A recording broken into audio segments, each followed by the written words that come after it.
Hey guys, I know I haven't done any videos in a while, and so I'm doing 3 book reviews, and I'm also starting something new. It's called Love It and List It. So in the comments below, you can recommend a book to me, and I will try to read it, and then make a video, a review on it.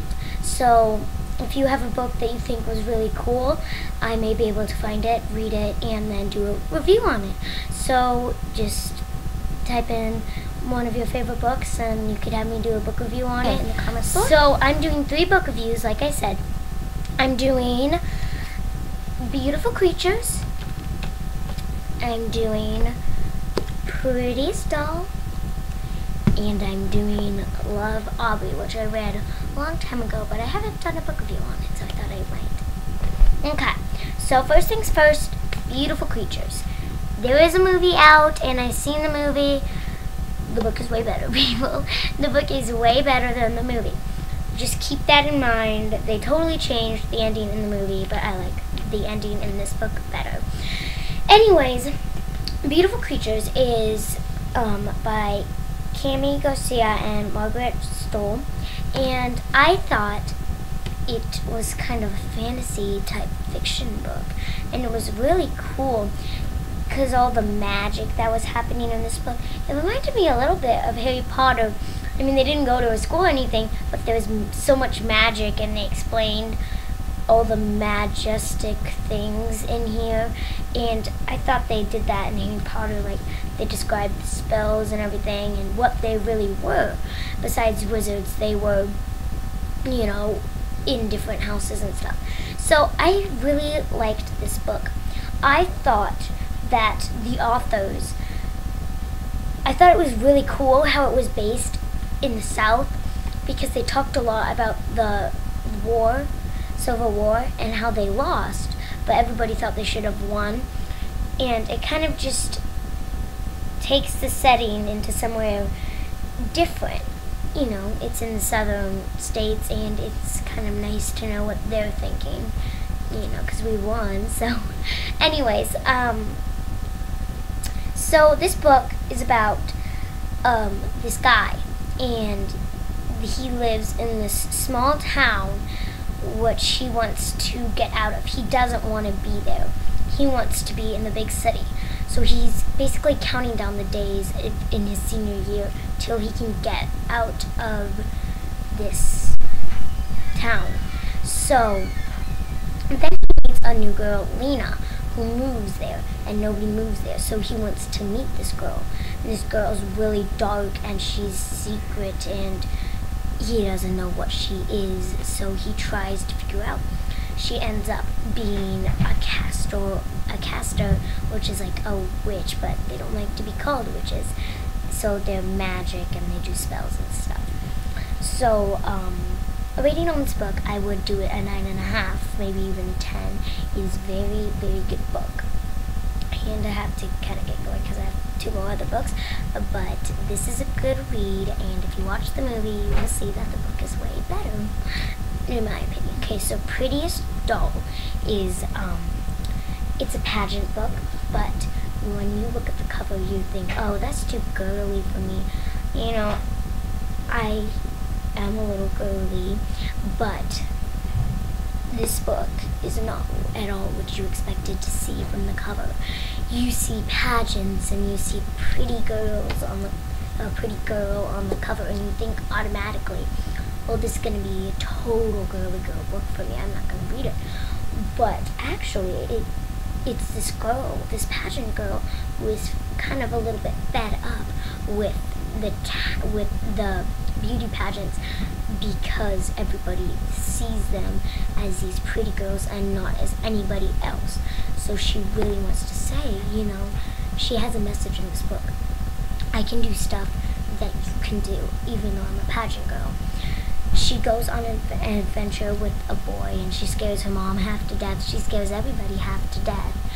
And she goes to all these places. She sees what she has never seen before, and she really experiences life in a totally different way rather than in pageants, where she actually thinks of pageants as really not what everybody else seems to be. And I thought, pageants, everybody would think pageants are just girly and you just dress up and, but the talent portion and everything, it's really hard work, and we never understand that. So it's a really good read. It's not too girly. I would give this book a 9.5 or 10. It's a really good read. I actually, if you know the magazine Stone Soup, which I have it right there, Stone Soup. This is Stone Soup, the magazine, and people do book reviews and they write stories in this.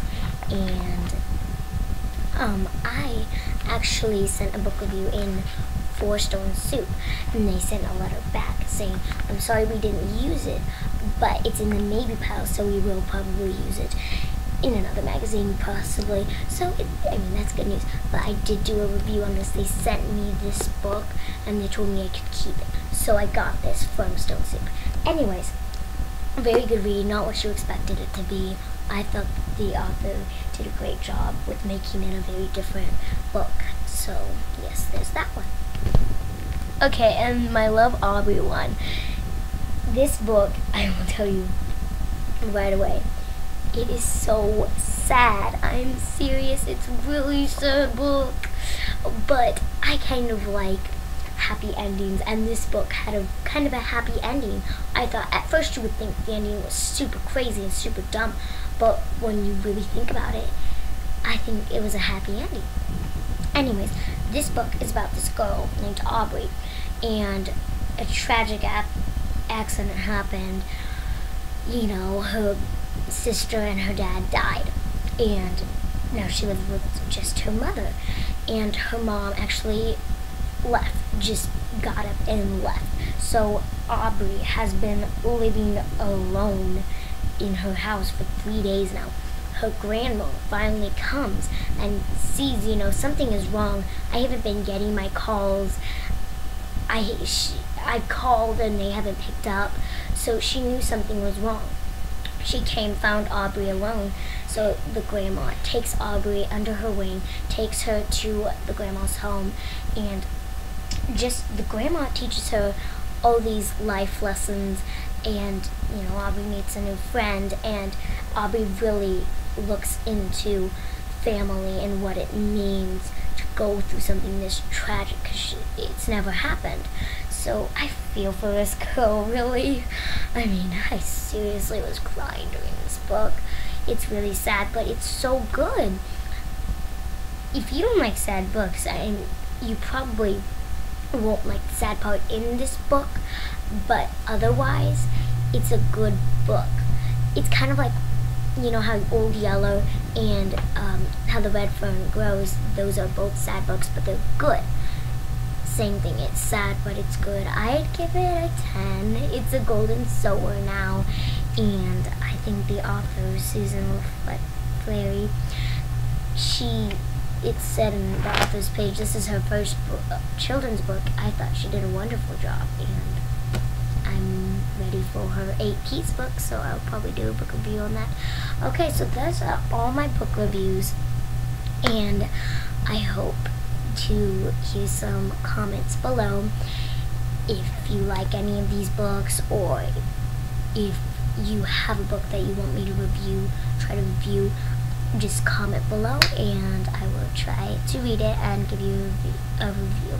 And if you want me to try anything else out, like do another singing cover like I did with Taylor Swift's We Are Never Ever Getting Back Together, I can totally try to learn a song and do a silly little skit with my brother, probably, or somebody.